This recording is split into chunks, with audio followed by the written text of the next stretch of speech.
Before we close, it's getting late, and before we close the time, there are residents here that want to speak. So now's the time for public comment, old business.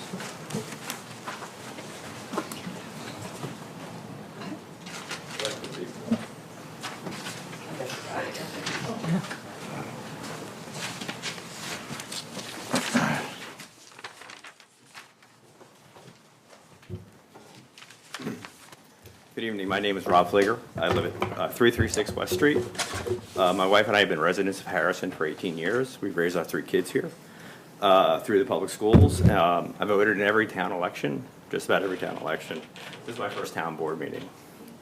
I was moved to attend and speak out at this meeting because of what happened in our town on September 1st. My home was flooded when the sump pumps in my basement were overwhelmed by runoff from the West Street, as well as the rising Mamaroneck River. We incurred tens of thousands of dollars of damage to our home. Unfortunately, we are not alone in our suffering. Hundreds of other Harrison residents incurred millions of dollars of damage, much of which is uninsured. This disaster did not need to impact Harrison residents as badly as it did. I've been with several of you board members, both Frank and Rich, and I watched the town board meeting on September 2nd. I've also met with Mike Amadeo, the town engineer, so I've heard your perspective. But I believe the root cause of these problems lay squarely at the feet of the mayor and this town board. I think I speak for all the Harrison residents who were impacted by the storm when I say we don't need your excuses or thoughts and prayers. We don't need you to shrug and say there's nothing we could have done. This was a 500-year storm. In my 18 years in Harrison, we've had 4 different 500-year storms. Mike Amadeo told me Harrison got 6 inches of rain that night, and there was nothing we could have done. He called it a 500-year storm, as did you, Mr. Mayor. 2 weeks prior, Hurricane Henri hit Harrison. That day we had, according to the National Weather Service, we had 3 inches of rain.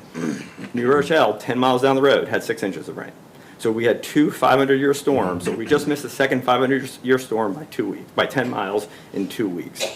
That's not a 500-year storm. We need to redefine how we think about 500-year storms in this town. This isn't about whether global warming is real or not. We have significant rain events. That doesn't matter. That's a fact. What is happening is a byproduct of all the development in our town that we've seen over the last decades. It's been discussed here tonight. But you have done nothing to invest in the infrastructure to support that development. You need to face the reality of what's happening and identify and realize there's problems here and ask for the funding to fix it. Without that happening, we're going to continue to have floods like this every 3 or 4 years or even more sooner. I also think I speak for all Harrison residents who were impacted by the storm when I question the allocation of resources to our police department. Harrison currently spends over $24 million a year, 40% of the total town budget, on our police department, more than any other town in our area. Over the last 5 years, we've also spent $2.5 million buying cars, trucks, and equipment for our police department, over and above the $24 million a year in expenses. We've spent so much, in fact, that we now need to spend hundreds of thousands of dollars on a new garage and parking lot for all the toys. The one toy this police department apparently doesn't have is a reverse 911 number. The residents of this town were not warned of the impending floods. Mamaroneck residents were warned multiple times on the evening of September 1st about the flood conditions and the dam overflowing. Harrison residents received no such warning. No warnings to residents to take measures to protect their personal property. No warnings to residents in low-lying areas to take the higher ground. That night, I watched my neighbor carry his 2 children over his head through the floodwaters in front of his house to safety. He had no warning. You love to talk about Harrison being the 21st safest town in America. The people who were flooded do not feel safe. They were not warned. This is a failure of the police department and this town board and the mayor in doing that. I also think I speak for all the Harrison residents who were impacted by the storm when I say we don't need a golf course, which I now have learned is now $20 million, not 13. We don't need pet projects that are named after current and former mayors. What we need is basic investment in infrastructure, which you have ignored. Since 2016, a total of $705,000 has been spent on drainage infrastructure per the town budget. I've been through it. That is $120,000 per year. You can't get very far spending $120,000 a year doing any construction in Westchester. This failure to allocate any resources to storm management is why we continue to have floods. For example, my wife and I have been complaining relentlessly to the town about the drain in front of my neighbor's house for over 5 years. The town engineer has told me that the drain system has collapsed further down the street. As a result, all the rain runoff from West Street comes up from that drain and floods mine and my neighbor's yards. The system needs to be rebuilt. 5 years ago, the town spent $17,000 on an engineering study on the drain. Nothing happened. I'm sure my story is familiar to all the other residents in Brentwood and other areas of Harrison who were flooded. Complain about that drainage, someone comes out to take a look, but nothing happens.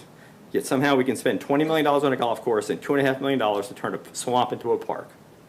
As a town board, you have focused so many resources on doing things that you think will make Harrison a great place to live, you have forgotten about the basic investments to make Harrison livable. Finally, I also speak for all the Harrison residents who were impacted by the storm when I say we need to understand what happened to the Mamaroneck Dam that night. A massive wave of water came down from the dam that night that overwhelmed many of the houses along the river, including my own. How was the dam managed that night? Why was the flooding so bad? Was there a release, or was the dam simply overtopped? Why were Mamaroneck residents warned but not Harrison residents? Harrison owns the dam with the Mamaroneck. You guys are responsible for it. In summary, this was my first town board meeting, and it certainly won't be my last. We will continue to press this board for accountability, actions, and answers. Accountability, this is not just a once every 500-year problem, but a serious ongoing issue that needs to be addressed. We want to see the board take the actions to establish a reverse 911 system and take on the drainage projects you have ignored for so long, such as the one in front of my own house. And finally, we need answers as to what happened to the dam that night. Thank you.